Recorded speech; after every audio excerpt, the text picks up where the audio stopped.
So yeah, it's one of my quotes is forgive and then trust again, right? And we often, that forgive word is a trigger for a lot of people. They're Oh, like, it is. I will not Absolutely. forgive. Yeah. And they think it's about the person that hurt them, and it's really for Yeah, us. it's about freeing you, Yeah, right? yeah. The old analogy, unforgiveness is like drinking poison and hoping the other person dies, right? Right, yeah. Yeah. And I think I had somewhat, just my being me, and it was a gift. I didn't do anything to earn it. Myself, I just always had this innate love for other humans. I've always had that. So when you're able to give that and see best in other people, then you can receive it. And that's the problem oftentimes. People can't see it in others because they don't see it in themselves. Right.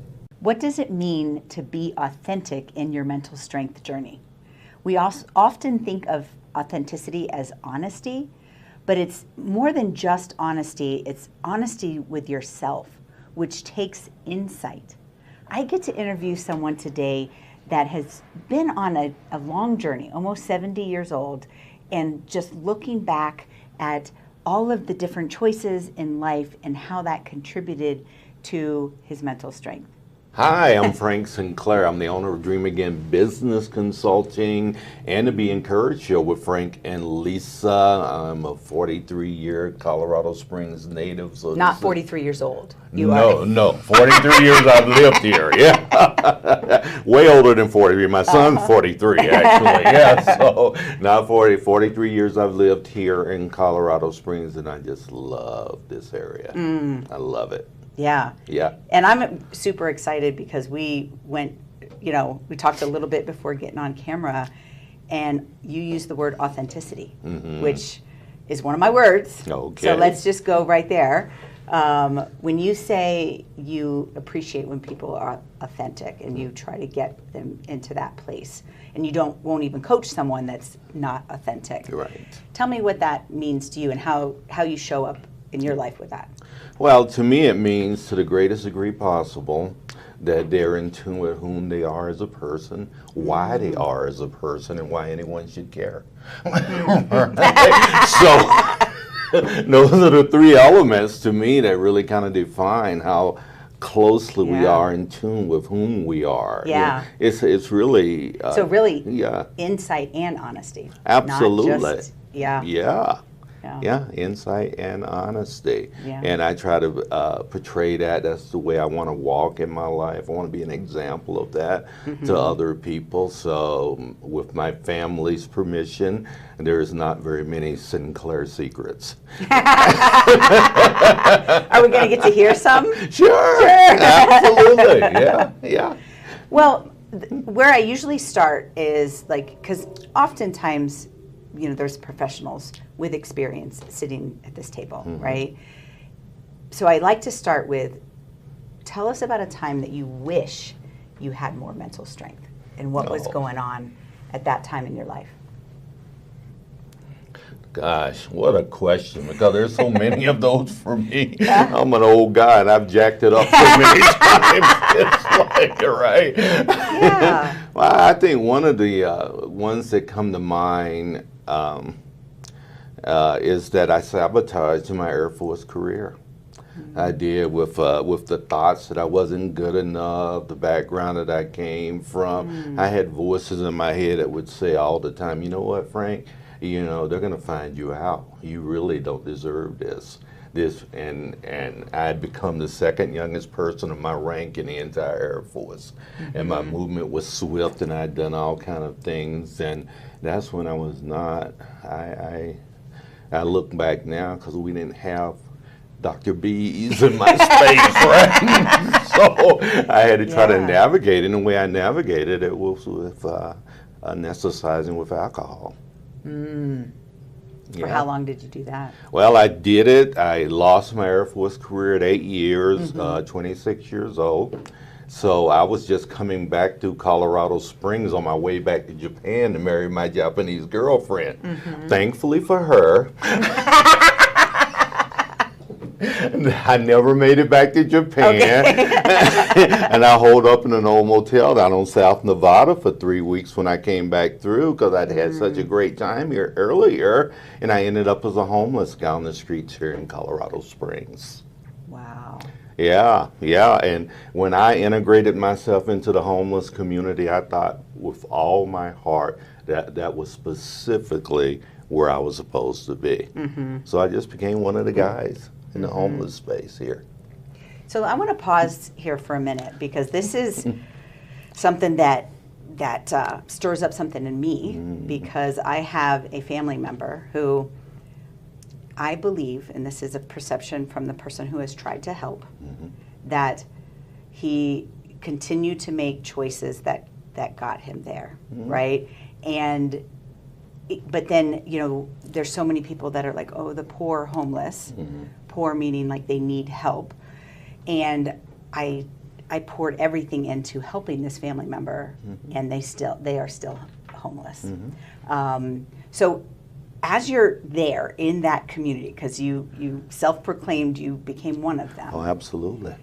Tell us a little bit about what you saw, the human part of what you saw. Because, I have a little bias, right? Because I have a negative take on that, right? Like most people do. Yeah. Right, yeah. What I saw was community. I just saw community in a different way. Community working itself out in a different way. I had a marvelous time in the homeless community. And really, they integrated me in. I was still looked at as a leader in that space. There was things you could or could not do in the homeless community that would get you expelled from the protection of the community and et cetera. All of those things, I just saw community, and it was, No one has presented it like that to me before. And people don't, because I'm often asked, how do we deal with the problem of homelessness in Colorado Springs? I'm asked that question. First of all, you need to reframe the way that you're looking at it. It's not a problem, it's a human. Right? That makes all the difference when you're reframing whom you're talking to, why you're talking to them. And if they feel community, they don't necessarily, if they don't feel like they could be elevated to a different community, right?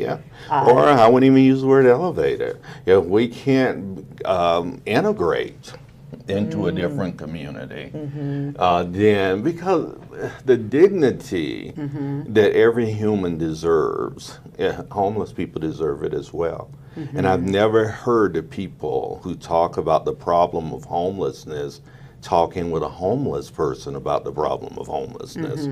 There are some leaders in that community that could give some great insight into where people are, and everyone's not a drug addict. Everyone's not mentally unstable. 2 people I knew when I was in homelessness that had PhDs, they just simply did not want to have culture tell them how to live.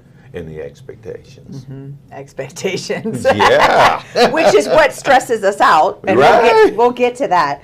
But I want to, so you're there, you're a leader in the community. What changed for you? What was the moment, or an aha, an Ebenezer that was like, this is not the community I want, or this is not the life that I want? Because you're not there now. No. Right. No, I haven't been there in many years. Yeah. So what was that shift for you? Well, this young man that walked through the park, his name is Richard Brooks. Matter of fact, he died 5 weeks ago. The guy that rescued me out of homelessness. Okay. Yeah. His name, Richard Brooks, was only 22 years old. And he had been walking to Acacia Park consistently, and he would see me sleeping under my usual bush during the daytime. He stopped by one day and said, "Man, you don't look like a typical homeless guy. How'd you get here? Tell me your story." I did, and he took me home with him. That changed I've heard stories my like life. that, but Absolutely. That's a little scary. I don't know that we would. Very scary. I don't know that we would recommend that, but right. Go on. So yeah. This was 1983. culture, all the things were very, very different back then than it is. It's pretty dangerous out there today. Right. Right? And it took me home with him, introduced me to his friends and colleagues. He was going to be married in 3 weeks, so I had a timeline to stay at his house. Okay. So I met his friend, and he and I became roommates in an apartment near there on Boulder and Weber, down in that area of town. And that totally flipped my life, that one person could look at this dirty, unkept, unwashed, homeless dude and see some value. And it helped me to see value in myself. Yeah. Yeah. Yeah. And did you, so at this time you're about 27? 26 years old. Okay. And what did the next 10 years look like? Well, 1 year later, I was the chief of the Fuels Division for Raytheon at the Air Force Academy. What are the odds, right? Right. I mean, yeah. Raytheon had come and won a contract at the Academy, and someone had told them that I was in the city. And remember, I had 7 incredible years in the Air Force. 1 year I fell off. So I still had a pretty good reputation as far as my knowledge base. Did you just stop drinking I did. abruptly? Immediately.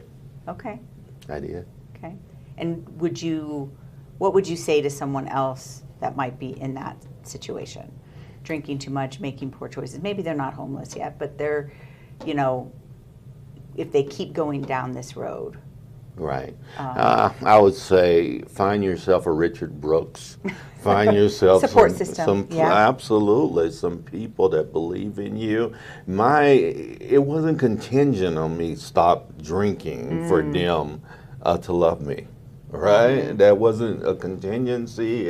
It was never even mentioned. Right? It was just that we love you. We see the value in you. We want to uplift you. We want to see you become better. Yeah. I work with a lot of people who honestly feel like there is not that person in their life. Because they haven't had that experience. They haven't, but you have to open yourself up to the opportunity of being hurt, of being beep, beep, beep, beep, beep, beep, beep. No, I think we are often guarded, especially when we've been hurt. Yep. We've been rejected, and then we put up these walls, and then we're no longer open to the angel that could be coming into your Absolutely. life. Yeah. And it's one of my quotes is, trust, forgive, and then trust again. Right? And we often, that forgive word is a trigger for a lot of people. They're like, it is. I will not forgive. Yeah. And they think it's about the person that hurt them, and it's really for us. It's about freeing you. Yeah. Right? Yeah. The old analogy, unforgiveness is like drinking poison and hoping the other person dies. Right? Right. Yeah. Yeah. And I think I had somewhat, just my being me, and it was a gift. I didn't do anything to earn it. Myself, I just always had this innate love for other humans. I've always had that. So when you're able to give that and see best in other people, then you can receive it. And that's the problem oftentimes. People can't see it in others because they don't see it in themselves. Right. You have to learn to like and love yourself. Yeah, what a novel idea. Yeah. So that is. Thank you for being real and vulnerable in that story. And I know you could talk all day on multiple stories, but let's just clump the next 30 years into what did you learn about mental strength? What does it mean to kind of show up for yourself, have insight? You talked about knowing yourself. How does someone know themselves? Like, I think most people are like just surviving. Yeah. They're showing up, maybe doing what they're supposed to be doing, right? Yeah. What have you learned about mental strength? Well, knowing yourself, you have to be able to look back well in order to look forward better. And that's the problem. Most people don't want to look back because it reveals who you really are, character-wise, all of the things, right?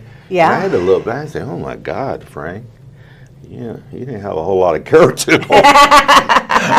No, right? You were hurting people. You were doing things. You were selfish, self-centered. I had to own So taking it. accountability. Absolutely. Yeah, I had to own that stuff. Yeah. Yeah. I teach this mentally strong method. In the middle piece is it's think, organize, choose. And in the organization piece, there's 10 categories, and one of them is behaviors and choices. And it's really all about that self-accountability. Because grief, trauma, injury, anxiety, those things, people, this culture is real easy to identify that, right? Yeah. But what about that self-accountability? Where did I make choices that, contributed, not to be the one that takes all self-blame, right? Because that backfires too. But it's that balance between, inside accountability and not thinking you can control other people. Right. Yeah. Yeah. And I still do that today because no one ever arrives at the place of perfection. And people think about my children, all three are C-suite executives in business and do incredible work. All three of my living children, I have two that have died as well. And I know you can resonate with that space. But I never allowed them to use perfect relative to a human. Never. That's an unreasonable expectation from a human being. Right. And it's so subjective. What does it even mean? Yeah. I mean, really, right? Because perfection for you might be something totally different for me, right? So why even use the word? Why even bring that in as part of a conversation relative interpersonal? Brain training that we've been told that's where we should be striving for. Yeah. And I thank my parents because as jacked up as they were in the space that they were in the time that they were, they showed me that there was no imperfections going on. And there was nothing perfect. They never used the word and they never demonstrated it either. Yeah. So, yeah. When I talk about that organization piece, grief is also its own bucket. And I don't know if you experienced this, but I just felt like everything that was written about grief did not apply to my type of grief of losing a child, of 5 stages and then it's over, and there was losing a child is traumatic grief. It's not just grief, right?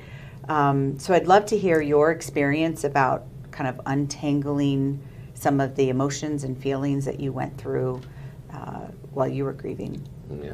Oh, my babies? No, it's particularly, my daughter was just 3 years ago. She was 42 years old. And she had diabetes her entire life, type 1. Did not take care of herself. Her mother, who was a girlfriend of mine when I was very young, and had died of diabetes. Her aunt had died of diabetes. Her grandmother had died of type 1 as well. So she had all those markers in front of her, and she wouldn't come live with me because she... Because you can't control other people. That's right. Can't control other people. And she passed away, and it was like... sometimes it's hard for me to say this piece because people misunderstand. But something inside of me was relieved because of the type of life she was living and how she wasn't taking care of herself and all the trauma she's gone through and the outcomes of all that, dialysis so many times a week and et cetera, et cetera. Yeah. So that she was relieved of all of that. Yeah. And then the way that I processed it, even my son died at crib death. He was only 3 months old. And I go, I wonder how they would want me to show up today. How would I best... I ask myself that a lot, actually. Do you? Especially when I'm, struggling with something, and my losses all have like a different personality. You and my husband would talk for hours, like same kind of just, always positive type person. My son was like this energy and my daughter was just like pure love, right? And so whatever I need, whatever kind of energy I need for that situation. How old were they?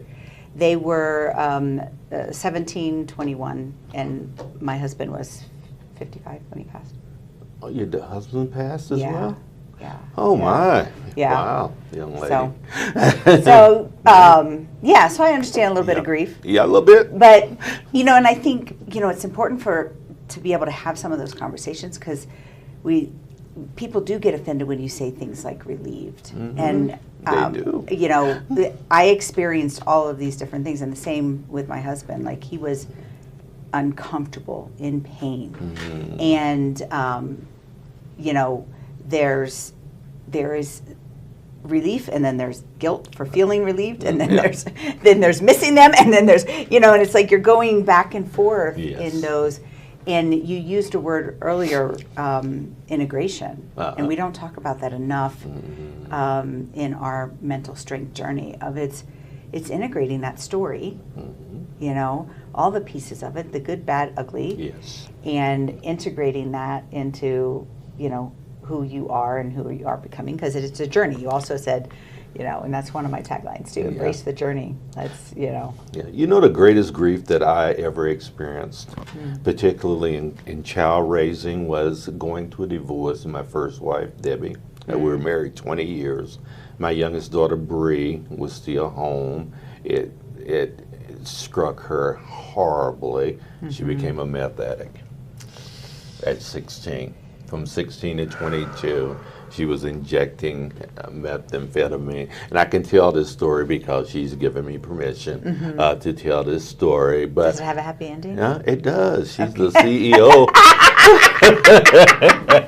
Her and her husband have 8 children in a blended family. Okay. Yeah, and she's the CEO of a multi-million-dollar company today. So, she is 22, she's 38, so 16 years removed from that. But that was, to my guilt. Yeah. And shame and condemnation and all those self things that I had to struggle through. Yeah. When she was going through that. Yeah, no, I can see that. Yeah. Now that was real grief. Yeah. Because there's guilt there too. Oh. Could I have done something different? All of those things, and that's so in the Mentally Strong method. That's what we teach. Like, all of those things have different categories. The way you talk to yourself, you mentioned that. The taking accountability, the grief, the trauma. We deal with all those things differently so that we can work through them, process them. We also use the word process all the time, but we don't teach anybody actually how to process things. How do you process things? Well, I have several ways. Okay. Because I think everyone needs several ways, because not one way works for everything. That's true. But my foundational space and the way that I created the Be Encouraged platform was this. I looked and I thought, oh my, there's 8 billion humans on Earth. There's only one you. Now think about that for a moment. That's astronomical. Scarcity creates value. Find anything that's scarce. Scarcity creates value. Yes. I like that. I might steal that. By all means, Scarcity you find anything value. that's scarce and it's immediately more valuable. Right. 1 of 8 billion is pretty scarce. 119 billion people in recorded history. Only one of you ever will be.